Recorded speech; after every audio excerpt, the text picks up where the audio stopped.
Yeah, to less trivial things like this. I'm equally outraged, as are you, as are Gerard Waitley. Sammy Edmund did the heavy lifting this morning and he picked it up, and I was shocked. I was just walking into the fixture on Thursday expecting, if not 23, 20-odd Thursday night games. Yep.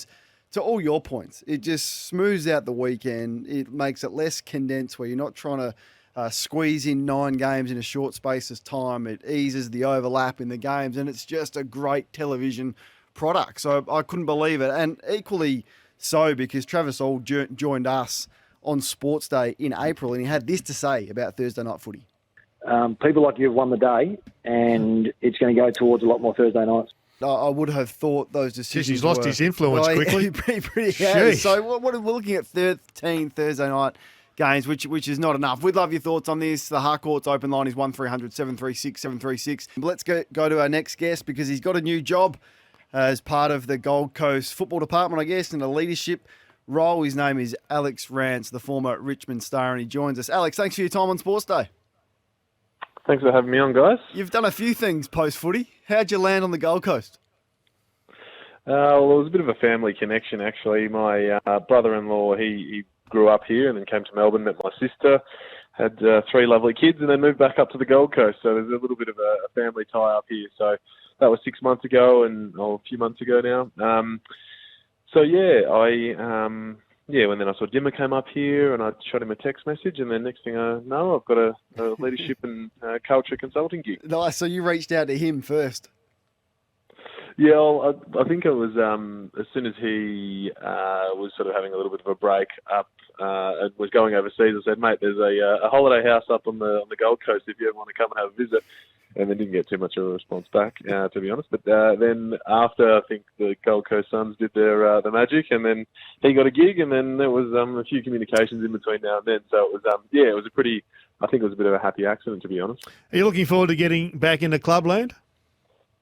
I am, actually. I think this really suits what I loved most about the game. I really didn't actually enjoy game day too much, which may seem like a surprise from an elite athlete perspective. What I really enjoyed was the connection with teammates and being able to work out a system and plan it out, and then obviously execution on a weekend was the small component, but a necessary component of knowing that your system works. So I really enjoyed the week-to-week stuff. So now I can go back to doing that, which I really enjoy, and it's such an exciting club to be a part of. There's so much talent here, so much excitement, a beautiful place to live as well. So it's going to be great. What makes a good leader in your eyes? I think a strong sense of identity, first and foremost, is knowing what your skill sets are from an individual standpoint, things that you can take to any organisation, but also how you interconnect with other people. Because to be a leader, you need people to want to follow as well. So that's a pretty critical component. And not everyone leads the same. I think I found my niche at Richmond in that I was never going to be the captain. I didn't ever have aspirations to be the captain. That takes a different type of personality type. Mine was more so relating to the ones that maybe weren't as talented, because I wasn't talented early days in my AFL career, and I had to work my way up, and I could resonate with those players. So helping those type of players is where I fit most. So those two sort of skill set and mindset components, I think, are what make up a good leader. And when was it in your career that you felt like you came into your own as a leader? You come in, you want to make your way, you want to earn the respect of your teammates, you want to play a few games and play well before often you start thinking about leadership. Some are different and you get the outliers like a Sam Walsh or a Joel Selder who come in straight away and go bang. I don't think it was that for you. When did you feel comfortable in that space? I never really thought like I belonged, and probably until year 5 or 6. And that was from internal validation first, because I was always quite a hard worker, but just not very talented. So it took me that time that, from working hard, gaining the respect of my teammates, and then external validation came through All Australians and things like that. But I don't really ever think I felt like I belonged until I played a full season, so 22 games, which I think I played in 2012 when I got there in 2008. So that is when I thought I had something to offer and had something that was worth following. And then after you get a regular game, I think that's when you, feel like you can help and support other people, because you're sort of just working yourself out early days. It probably was maybe even year 5 or 6 where I was able to really have a bigger impact on others as a leader. In your earlier years, it's been said to me that Hawthorn had a good crack at you. Was there any truth in that, and how close did you get? Yeah, there was truth to that. So the same time that Josh Gibson went to Hawthorn, it was around the same time. So I think they were vying for both he and I, which, sliding doors moment, could have 3 premierships like him. But I also don't think that I would have become the player that I became because I didn't have exposure to Justin Lepich and Damien Hardwick and Ben Rutten and things like that. So, there's definite truth to that. I met with the chief, and it was. I also met with Freo and had some interest there because they wanted to lure me to go home with Ross Lyon. But it was. I'm glad that I made the decision that I did, because I think that gave me a stronger sense of identity and ability to have a longer career. Oh, the chief told me he would have made you an even better player, but nevertheless, we'll never know.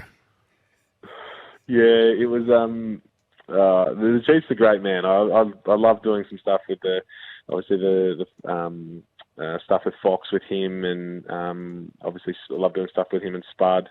The Chief is a great man, and he runs a good ship. But I'm not sure he could have maybe tried to turn me into a forward or something like that. Who knows? But definitely Leffel was a good handle for me. Alex Rance is with us on Sportsday as the new Gold Coast leadership consultant.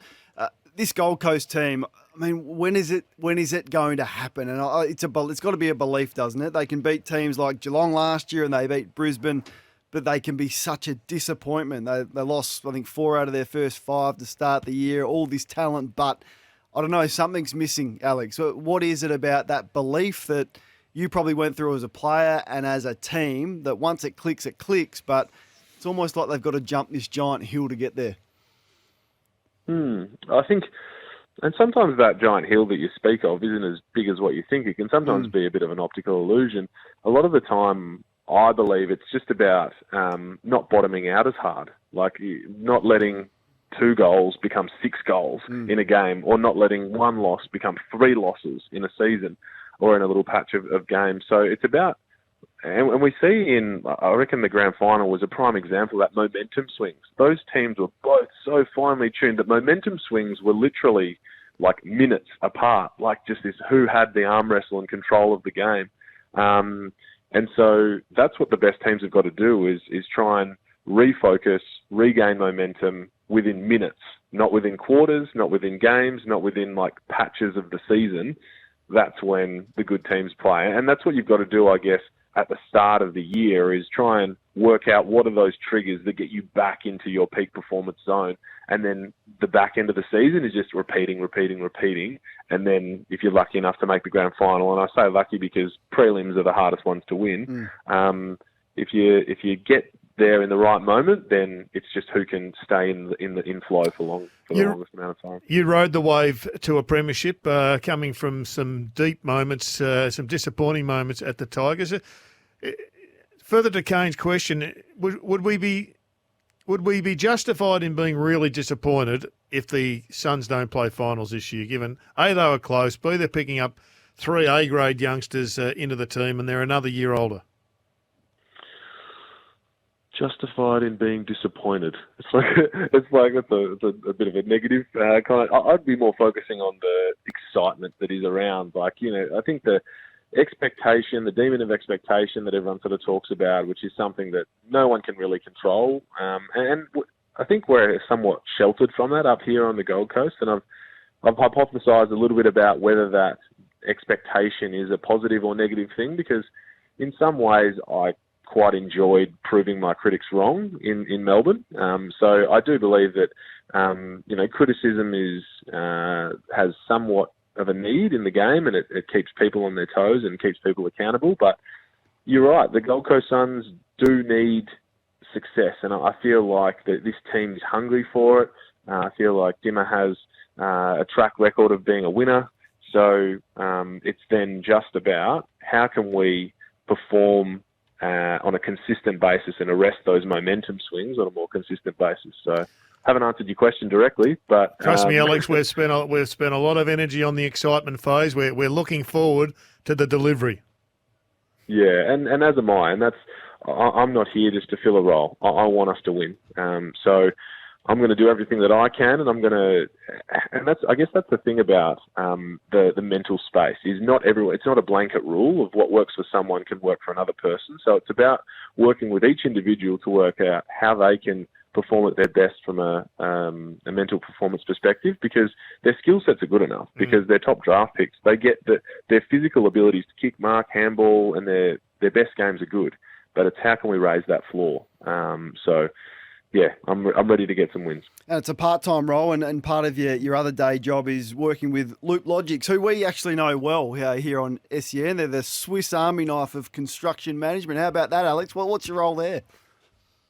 Yeah, you guys have been a fantastic support, and obviously are really appreciated the efforts in bringing some awareness to Loop Logics. Yeah, we're a project management software company where we help all in the trade industry to be able to streamline their workflows, to help them save money on projects by increasing their visibility, so seeing which jobs can be profitable and which ones aren't. And it's been a space that's been a little bit left to go, where there's sort of some old school software in place now. So it's very clean, very easy to use. So if there's I know there's a lot of tradies who listen to SEN, so if you're looking for some project management software to help streamline some of those administrative processes, then Loop Logics is the product for you. Loop Logics, a Swiss Army knife of construction management, also going to appear on the Gold Coast Suns Guernsey, I think on the neckline as well. Hey, mate, I'm excited for you. It's an exciting role. The footy club's gone in a new direction. Great coach, one of the all-timers with an exciting list, and you running their leadership will be beneficial for them, no doubt. Appreciate your time. Thanks so much, guys. Alex Rance there joining us, the Richmond champion. Gerard, the Western Bulldogs have just released a statement. Big announcement. Yeah, we know they've had massive change to their footy department staff. So Matt Egan has come in, coaching and performance manager. Daniel Pratt is going to look after the backs. Jaron Geary in development. Alex Johnson in development. Also, there's a new head of physical performance, and there is a new doctor. And the CEO, Kylie Watson-Wheeler, has just written to the members at about 4:30 this afternoon. And in part, she says Club CEO Amit Bains will be undertaking an additional process of reviewing various aspects of the administration, operation and integration of the AFL men's program, the program's overarching environment, and how the club best maximises the opportunities of on-field success. So essentially a big review, and to add to that, Peter Jackson is going to come in to assist with the review. My query on this is this not just a review of Luke Beveridge? Gerard, I mean, how can you review the football department staff when they're all new? They haven't worked a day, some of them. So this is just another review of the coach, is it not? Oh, I couldn't quite decipher what you were saying there, but if you're getting Peter Jackson in, he's not there to review the coach. He's there to review the off-field operations. But how could you review the off-field operations when the old ones are gone and the new ones haven't started yet? Well, I'm talking about the business of football rather than... Well, it says the operation and integration of the AFL men's program, the program's overarching environment, and how the club best maximises the opportunities of on-field success. So this is on-field. This isn't off-field. So it has to be directed solely at Luke Beveridge, and then maybe that's fair, and maybe that's where the club is at. But clearly, I would have thought on field is more than just the coach. It's Chris Grant. It's the how you're communicating with your assistants. It's the structure of the football department. But it's a new structure. Like if how you're communicating with your assistants, they're all new. So it can only be how Luke Beveridge is communicating with his assistants because they haven't been there. How can you review something that hasn't happened I think yet? I'm not going to actually change your mind on this. Can we move on to one other? Gerard, Richmond are poised to open up contract extension talks with superstar midfielder Dustin Martin, who had a great year last year. Yep. The triple Norm Smith medalist, I'm reading this from the Herald Sun, of course, will complete the 7-year deals he signed with the Suns. That's coming to an end now. And Brendan Gale says Dustin's a great of the club. He's fully invested in helping us write the next chapter. clearly, we will have discussions with his management in the not too distant future, which is somewhat of a surprise because Sam McClure has been big on this. Here's what he had to say recently on his Tradies podcast. He will finish his career at the Gold Coast Suns playing. He will finish his career at the Gold Coast Suns. You heard it here first. Or maybe seventh. So my question to you... He's been taking that to the bank for about 4 years, Scoop. Are you a romantic and you want Dustin Martin to finish his career at Richmond and be that they may be down the bottom of the ladder, which is where I think they will be, or they may have a semi-resurgence under Adamusa, but I don't think in Dustin's time they're going to be in premiership contention, or could a fresh start be beneficial to join Damien Hardwick, perhaps win another premiership on the Gold Coast and finish his career up there? Which camp are you in? I'm in the camp of stay at the Tigers. I think that he's a Tiger great. He never lose that mantle. But that's the romantic side of me. Just be the great that you are at the Tigers. That doesn't mean you can't go. Well, who would have ever thought Luke Hodge would go? Yeah. One of the all-time greats of Hawthorn. Had a great role and still has... in fact, I think he's dropped his part-time role at Hawthorn now. But I'm still not sure who won. Like, was there any winners out of that? Like, I think everybody won. do you think Hawthorn won? Well, they picked up a draft pick, didn't they? Not a great one. It was Okay. a late one. I mean, they cleared up some salary cap space, Yep. I guess. But Well, Brisbane definitely won. I mean, they Brisbane attribute probably won. his education of him turning up, and Daniel Rich became a much better player even late in his career. I think they absolutely won the Brisbane Lions, and they thought it worked so well that they try to do it with Jack Gunston, and who else went up there? Another Birchall went up there. Birchall went up there, yeah, and Sam Mitchell did the same, and Jordan Lewis. I mean, Hawthorn's the best example of it. For me, for what it's worth, I think it's just a bit early. So it's just a bit early for both. Like if I was Dustin Martin, I'd just be happy to wait, perhaps till mid-year. I don't know him, but he feels like the player who's not going to be motivated playing in a team that's losing a lot. And that's where I think Richmond are going to be. I could be completely wrong on that. I've been wrong before. That's why I would wait. And for Richmond, I'd wait as well. Like, I don't think there's much risk in going again with Dustin Martin. But what if you could get a good draft pick for him? What if you could clear up some space? And what if you did need a bit of a reset? It might be the ideal time to send Dustin Martin off after 300 games. So I just think to do it now before the season has started would be a bit premature. So I'm on the fence here. I'm not calling it one way or the other than to say I'll just put it on the back burner if I was Dustin, and I'd put it on the back burner perhaps until around 11 or 12 if I was the Tigers. I don't see a win for the Tigers in getting rid of Dustin. I'm with Brendan Gale on this. Sign him up, make him a long-termer. There's no Richmond side that's better to watch than one that's got Dustin Martin in it. Yeah, Gerard, just bear with me. I've got to induct another nominee into the stupid contract Hall of Fame. Worst contract of all time? Joel Jeffrey at Gold Coast. Right. Signed a 4-year contract today. Now, just let me give you some facts. Joel Jeffrey's played 16 games in 3 years. He played 7 in 2023. He was dropped early in the season. He came back into the team. He then had some stress fractures in his foot, and we didn't see him, I think, after round 14. How could Gold Coast be confident that this guy will be on an AFL list in 2 years, let alone 4? It just boggles my mind after all the contract mistakes that Gold Coast have made. Let's go through a couple. They gave up pick 2, which is Andrew Brayshaw for Lockie Weller. They gave away pick 7 for free and Jack Bowes to Geelong. They handed another top 10 pick, Elijah Hollins, to Carlton for a bag of chips. And there's many others. They've been in contract salary cap strife for ages. Now Joel Jeffrey's got a longer contract than Patrick Cripps, Jordan De Goey, Zach Merritt, Caleb Sarong, Noah Anderson, Took Miller, Tom Green, James Sicily and Cozzy Pickett. What is going on? It's an interesting question, Kane. I'd like to see the details. The contract sounds like a contract. We all assume that there's no out clauses, but you would have to know what the out clauses are in the contract before you could really sort of scream blue murder at a long contract. I'm screaming. I told you.